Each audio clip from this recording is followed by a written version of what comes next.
किस तरह की तैयारियां इस समय चल रही हैं प्राण प्रतिष्ठा के लिए, और वो अनुष्ठान कैसा होगा?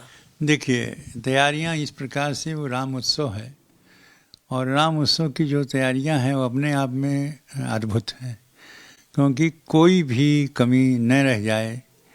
चाहे वो आने वाले जो अतिथिगण हैं और निमंत्रित किए गए जो लोग हैं, वो सब उनकी आवास की और उनकी सुरक्षा की सारी व्यवस्था की गई है।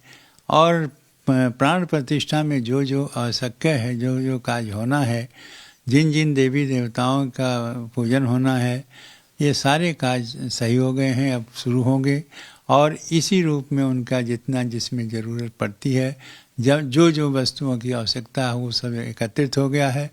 अब केवल 22 जनवरी की प्रतीक्षा है और उसी दिन प्राण प्रतिष्ठा होगी।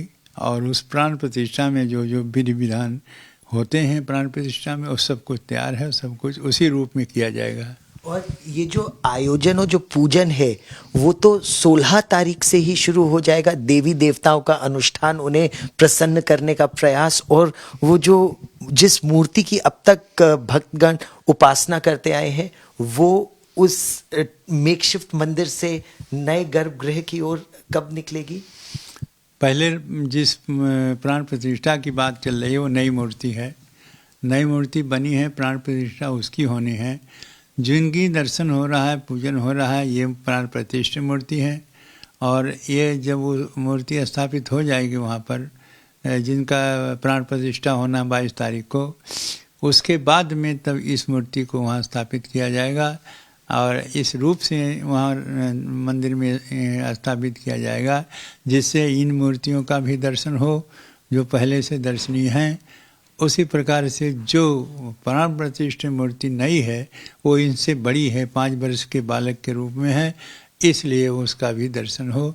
इसी हिसाब से, इसी व्यवस्था से वहाँ रखा जाएगा, जैसे कि आने वाले श्रद्धालु भक्तों को दर्शन इस मूर्ति में हो और उस प्राण प्रतिष्ठित मूर्ति का भी दर्शन हो।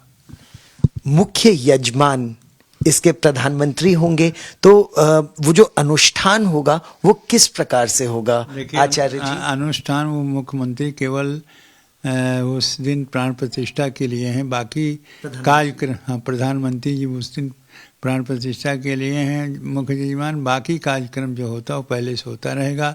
और वो कार्य जो है कई अनुष्ठान करना पड़ेगा, कई काम होते हैं उसमें। विशेषकर नवग्रह की पूजा होती है, देवी देवताओं की पूजा होती है, गणेश की पूजा होती है, अन्य देवताओं की पूजा होती है, इसलिए वो 15 से शुरू हो जाएगा। और विशेष रूप से जो प्राण प्रतिष्ठा की मूर्ति है उसको नगर भ्रमण कराया जाएगा। नगर भ्रमण के बाद में जब वो गर्भगृह में पहुँचेंगे तब उनको प्राण प्रतिष्ठा के रूप में जब हो जाने के बाद उस सिंहासन पर बैठाया जाएगा। और सिंहासन बैठने के बाद में तब उनको स्नान कराया जाएगा, वस्त्र धारण कराया जाएगा और माला फूल चंदन लगाया जाएगा। उसके बाद में उनको मुकुट और कुंडल पहनाए करके और फिर उनकी आरती उतारी जाएगी, भोग लगेगा। और भोग लगने के बाद में उनका पट खोल दिया जाएगा और जिससे कि जो भी कार्यक्रम है, दर्शन करने की जितने लोगों की आवश्यकता होगी उस रूप में उनका दर्शन कराया जाएगा।